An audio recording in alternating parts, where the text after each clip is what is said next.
Sorry, I think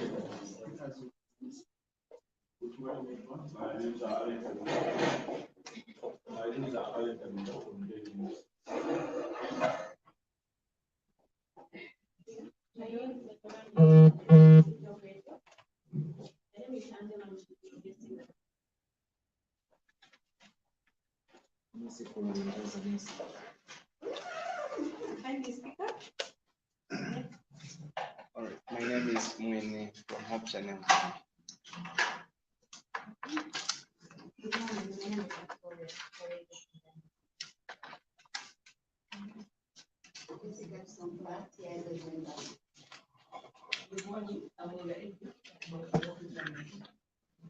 Good morning, everyone. My name is Oscar. Good morning.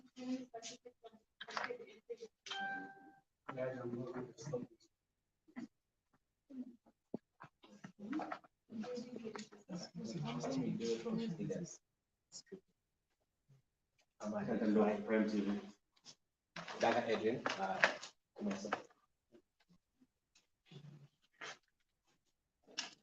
Sorry, can you say that something? from Kumasi. But I hate Kumasi. Good morning. I'm also at Kaponta from Tanzania.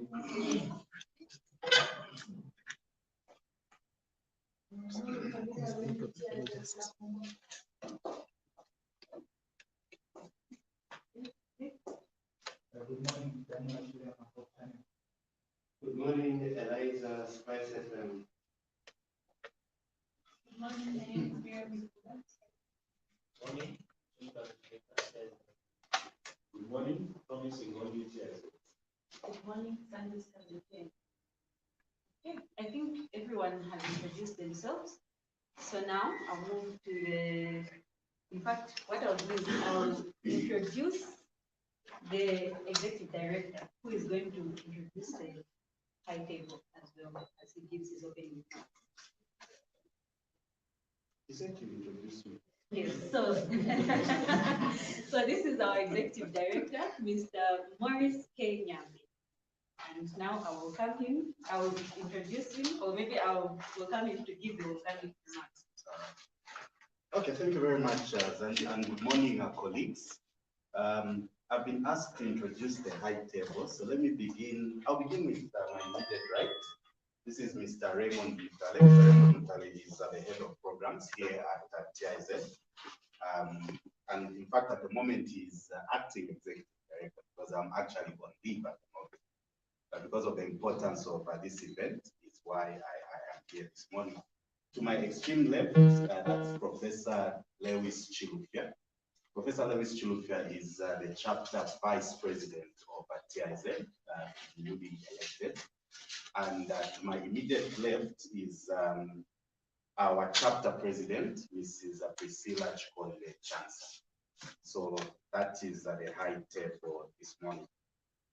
Colleagues, it's always a pleasure to have this chance to interact with you in the media.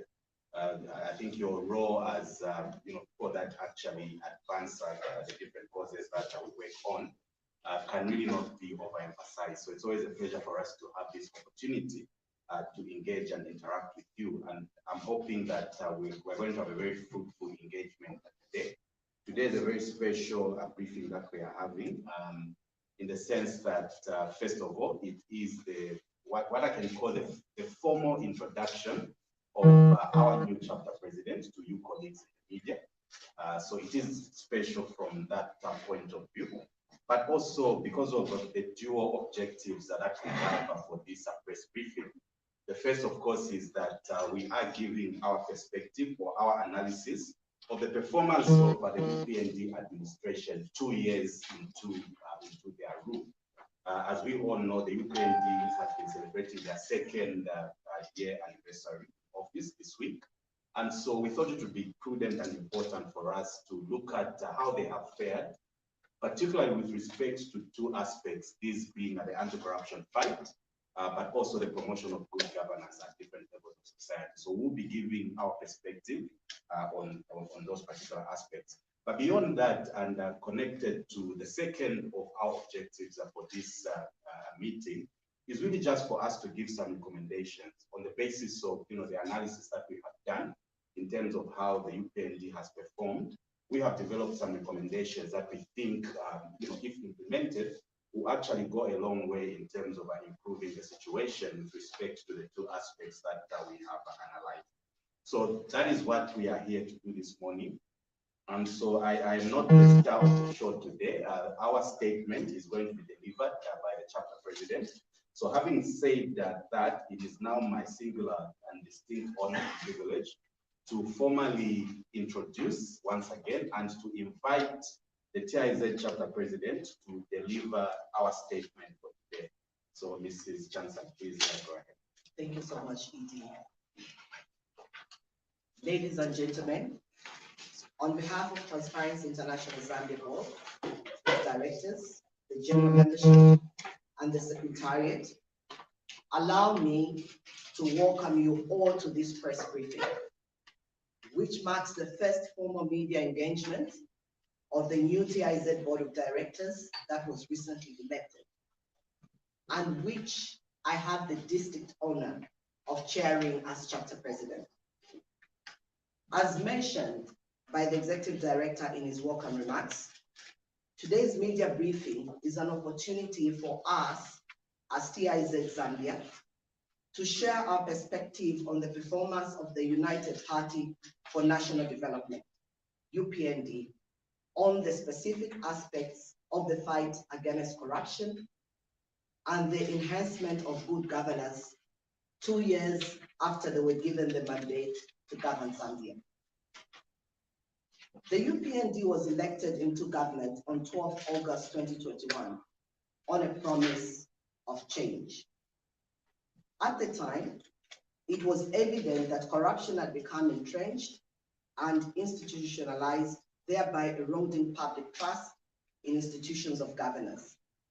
In recognition of these governance deficiencies, and as part of their 2021-2026 manifesto, the UPND promised to restore law and order, to attain macroeconomic stability, and to enhance the fight against corruption in Zambia.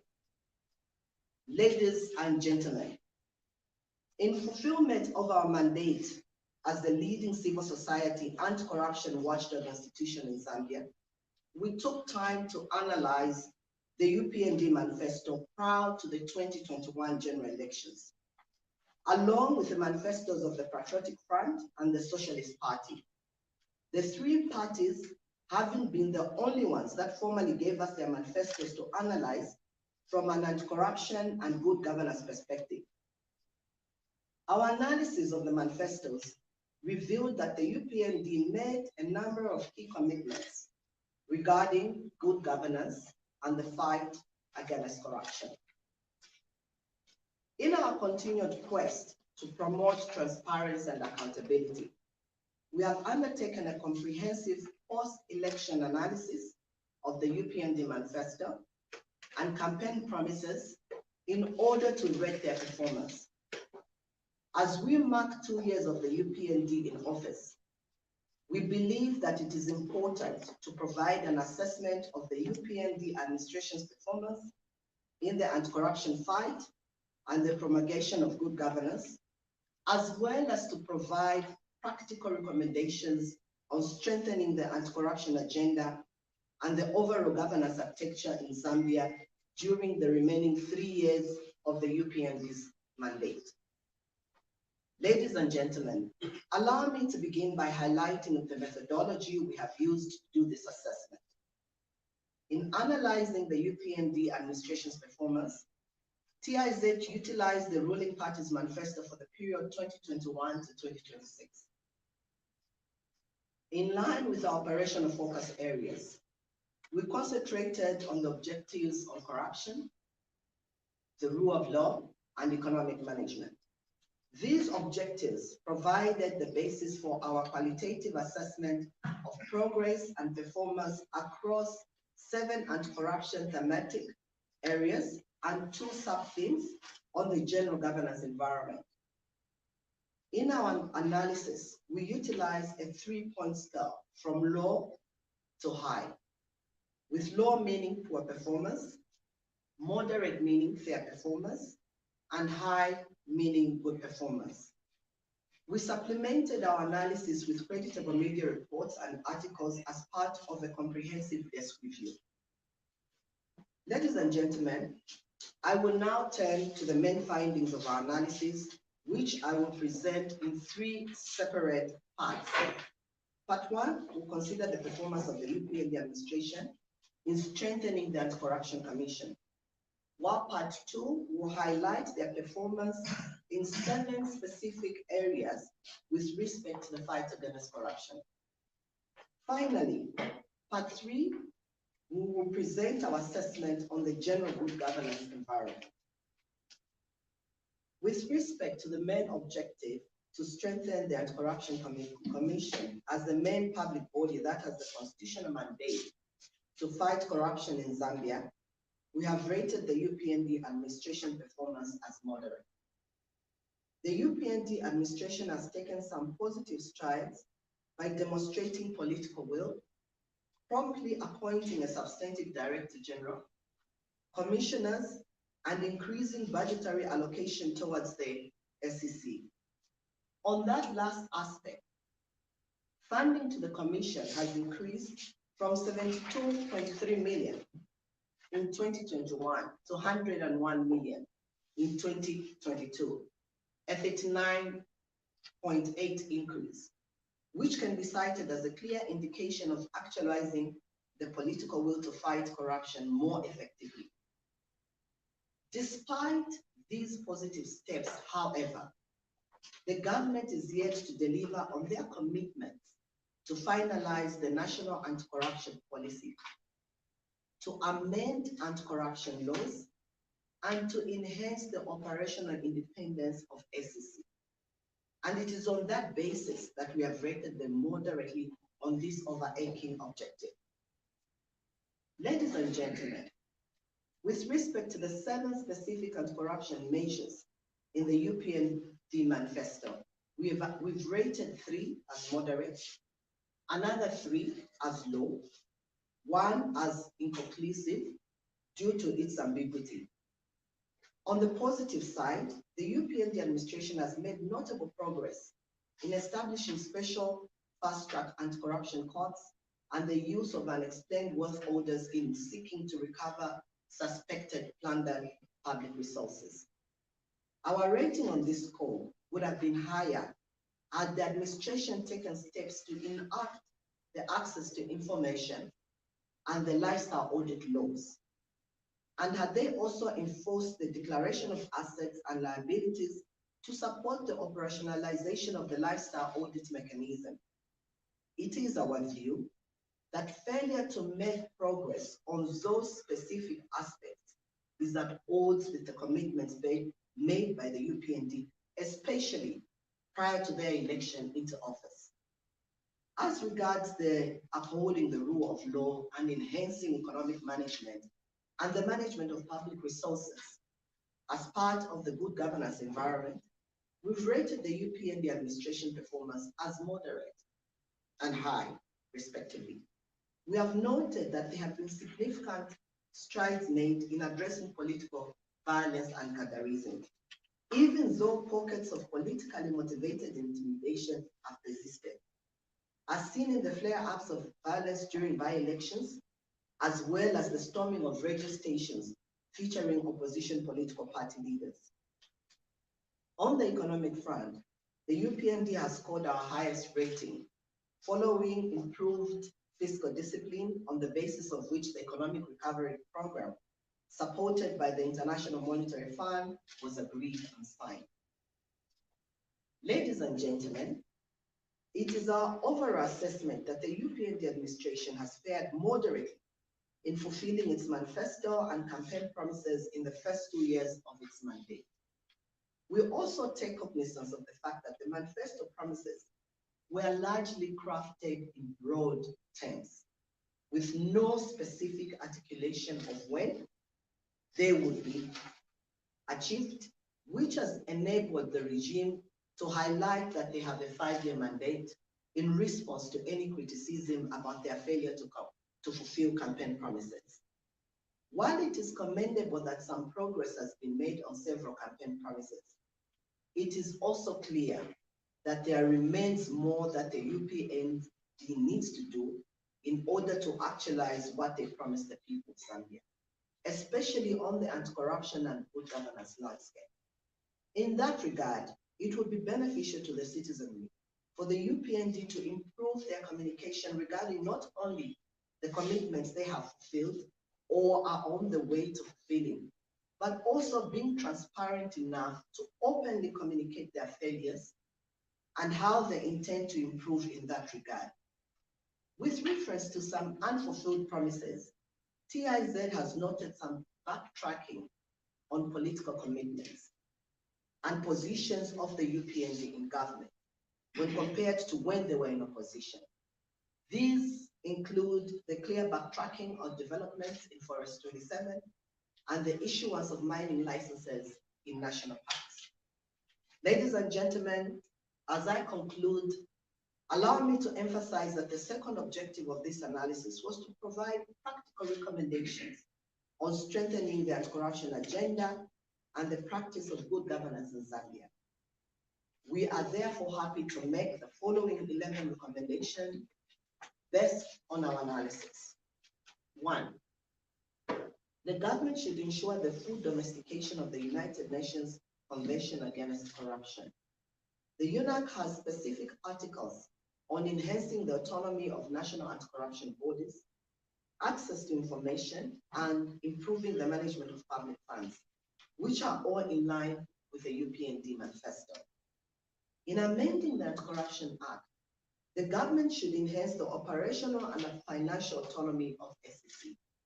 Further, the amended act should ensure that the Director General of SEC is appointed on merit through the board as opposed to a presidential appointment, guarantee the autonomy of the office, and insulate the office from political influence of any sort.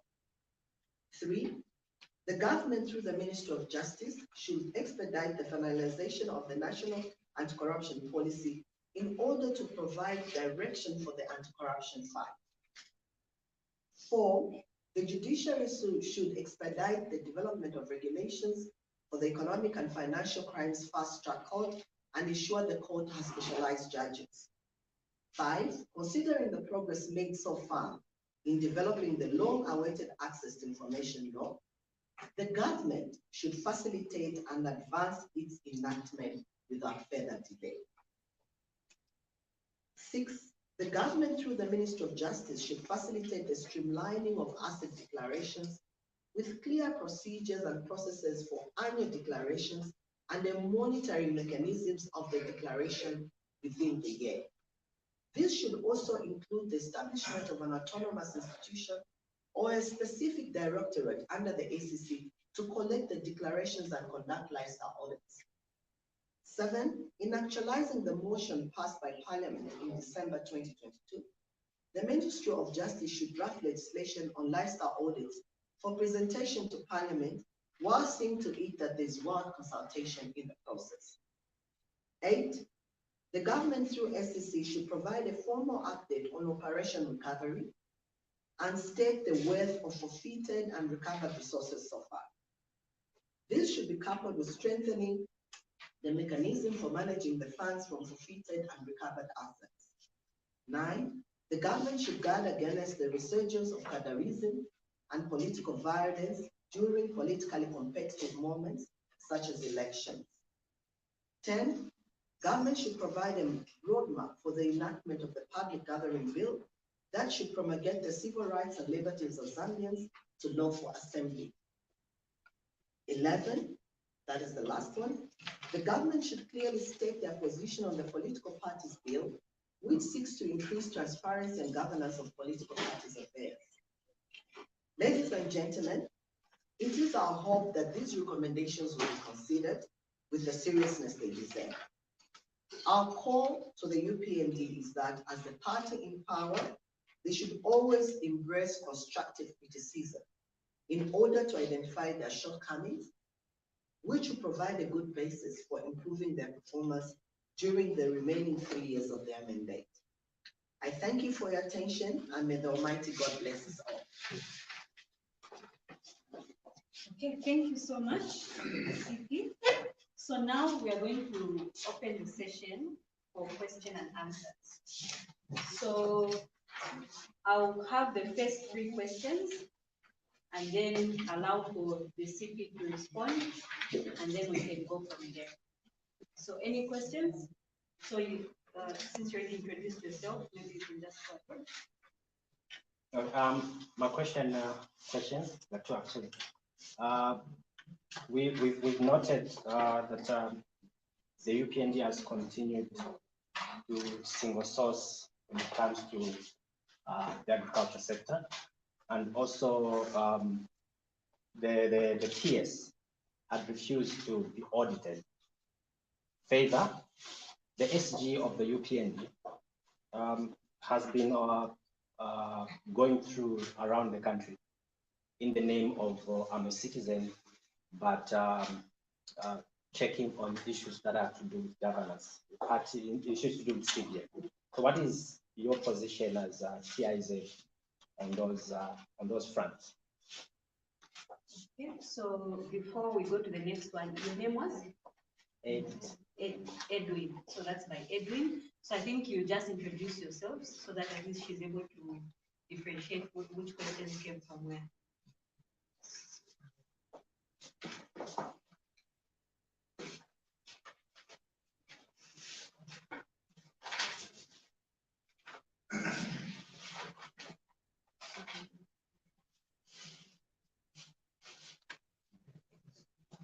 And then your questions, can you make sure you direct who the questions, you mention who the question is directed to, because there are 4 people here. Yes, and also make sure you don't steer away from what we have also spoken about in the statement. Yes, so the next question. Okay. So your name? My name is Victoria Kaye from Diamond TV.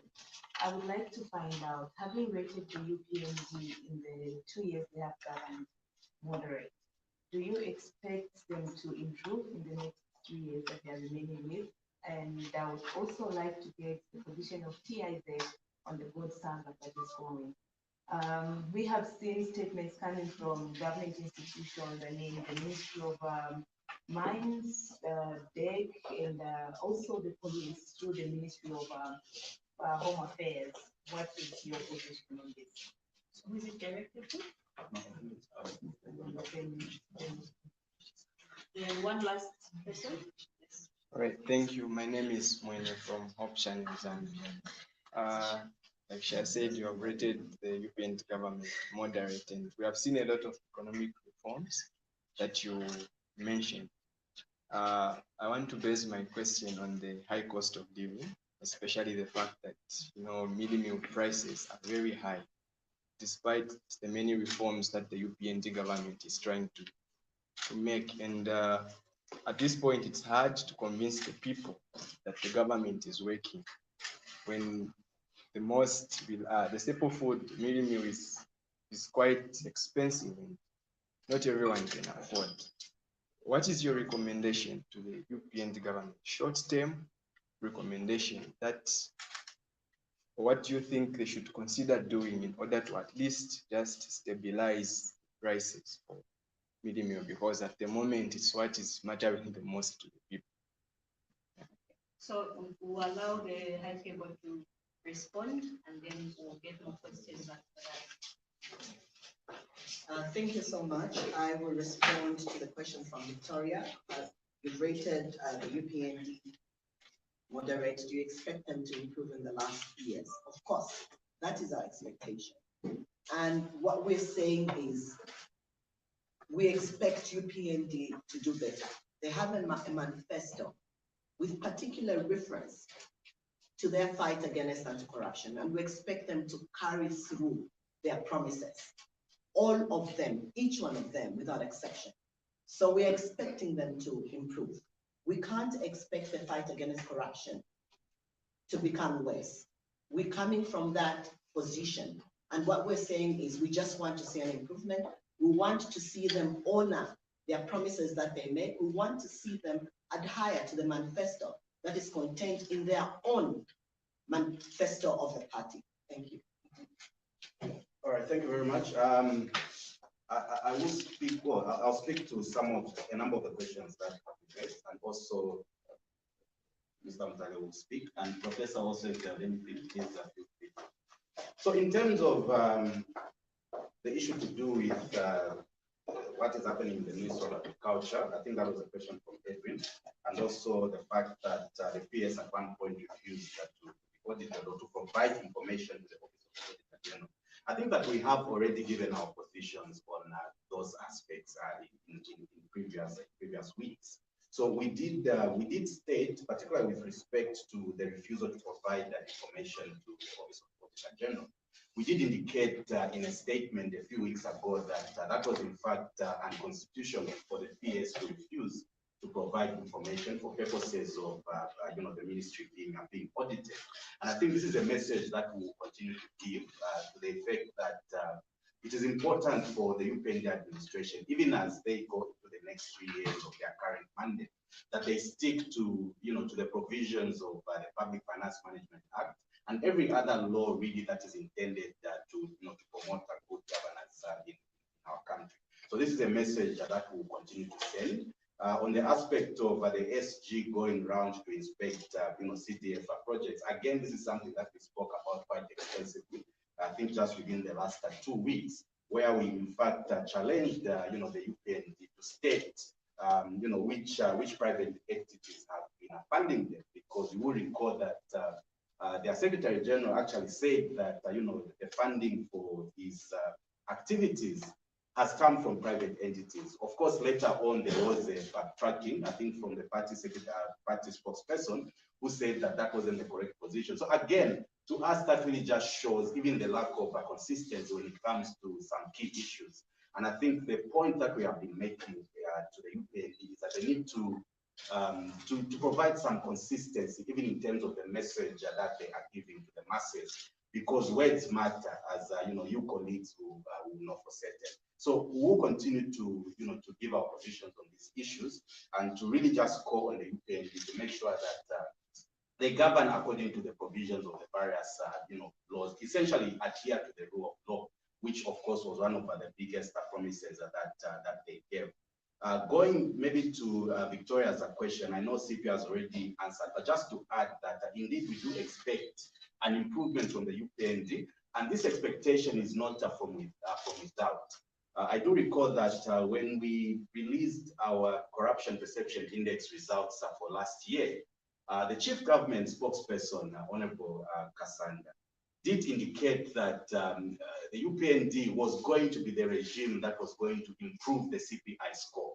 So the jury is still very much out on that score, and we really are looking forward to seeing the actualization even of that improvement. So those are some of the measures that we are going to be looking at in order for us to see the sort of improvement and the improvement that we expect from the regime. So basically, we do expect an improvement.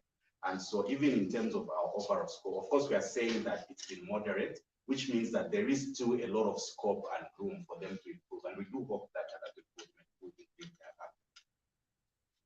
Okay. Let me come in on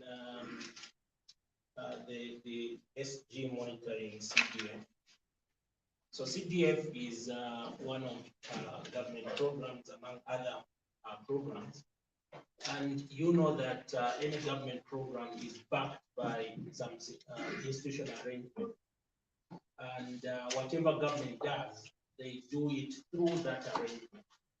We are asking the question, is the government or governance institutional arrangement, does it include a party structure? UPND is on record having opposed the PF for the decision they made that the party was part of government. UPND has not said that the parties are part of government, but the action by the SG actually confirms that they are actually following what the PF was doing. I think that they need to stick to the government arrangement in terms of institutional arrangements. We have sufficient mechanisms to monitor CDF. But also we should understand that we've always been talking about the inefficiencies in the local authority, which is the institution mandated to manage CDF. Other than sending the SG, I think that the government should focus on strengthening the local authorities so that they do their work effectively. Victoria touched on the issue of the gold saga. I think that for us, the focus should be on, we know that there is some coordination mechanism around law enforcement agencies, and they call it the interagency framework. Two things. One, that framework is not backed by any law, and definitely it will not be effective. Secondly, what we've seen in the past 2 days is the dysfunction of this framework. One government institution is saying one thing, the other is saying the other. I think that we challenge the government to be coordinated and speak with one voice, because they are sending mixed messages to citizens, and we are free to make our own conclusions. So I think that interagency frameworks are important, because not one government institution is completely equipped to handle corruption. Corruption is a dynamic issue and is evolving very fast, and you can't place ACC as the only institution to deal with. And for example, lifestyle audit issues around illicit financial flow. ACC is not competent to handle that, so they need other agencies. And what we've seen in the past two days, I think, leaves much to be desired, and we challenge government on coordinating these government agencies. There was a question on cost of living, and I'm not an economist, but I think that we've seen that government has taken bold decisions in terms of trying to rearrange our economic management. And some of the things they've done is to remove subsidies. But also there's been a lot of mixed information around the levels of stock in terms of maize stock. I think that there are painful decisions that we need to make. But as long as government does not explain short-term, medium-term, and long-term measures they are taking to insulate the citizens, I think people who ask questions. It goes back to what E.T. mentioned, and I think CP alluded to it, strengthening their communication strategy. I think that there is a lot of confusion in the way they are communicating. So my appeal is that they communicate to us what is it that they are doing in terms of short term to insulate citizens, medium term and long term. That way we'll cooperate with them to deal with the problems that we have.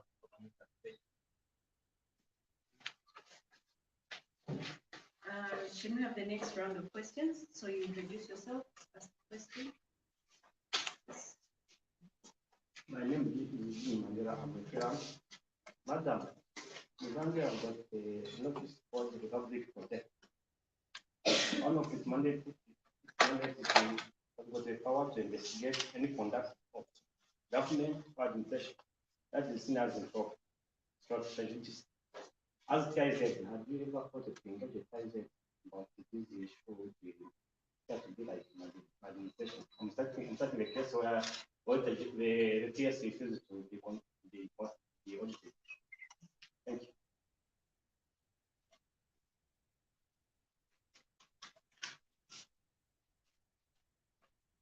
Any other questions? Yes.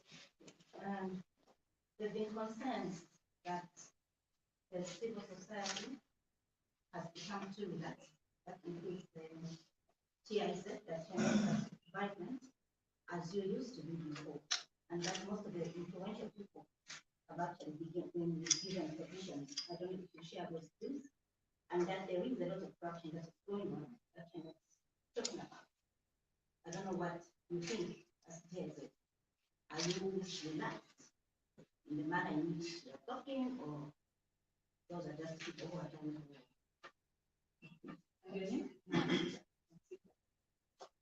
Any other question before we allow for responses? Okay. All right, thank you. So I will respond to the second question, and then I'll have somebody respond to the one about Office of Public Protector, and of course CP and Vic may add if so wish. The simple answer to that, and I don't intend to speak on behalf of a civil society because I'm not a spokesperson of civil society. But I can tell you that as TIZ, as an organization, we are not relaxed. According to you, we have not been speaking the way we have been speaking in the past. Well, I don't know what evidence you have for that, because as far as we are concerned, we have not stopped doing the work that we have been doing. And I think this is something that we have seen, of course, even in terms of the interactions that we have, even on our social media platforms, where people sometimes will say, no, you never used to talk under the PF. Now you are talking because the UPND has opened up the space. And what we've had to do, actually, our admin for the social media has had to go back even to previous posts and previous things that we had said under the UPND regime, I mean the PF regime, and how we were holding government to account even under that regime. So for us as TIZ, our mandate and the way that we fulfill it has got nothing to do with who is sitting in State House or who is in government. It's irrelevant to us who is in government. Our view and our mandate is that we are going to advance the causes for accountability, advance the anti-corruption agenda, regardless of who's in government. And so for us, it's not really a big thing to say. So we will continue to speak the way we have been speaking, and we will continue to call out wrong whenever and wherever we see it. And we will continue to commend where there is need for commendation. So just be rest assured as media colleagues that as TIZ, and again, I emphasize, I'm not speaking for CSOs in general, but as TIZ, nothing is going to make us move away or sway us from the mandate that we have. And we'll continue to advance that mandate with the same vigor, maybe even more renewed vigor, because now we have a woman leading us, and women are known to be very forceful. So we're going to do that without fear. Okay, the question on the Office of the Public Protector. The starting point is the Office of the OPP is very important in our work, because not everything we deal with is corruption. Some of the things we deal with are maladministration, and that is the mandate of the Office of the Public Protector. But also, the Public Protector plays a very important role of bridging between citizens and government institutions.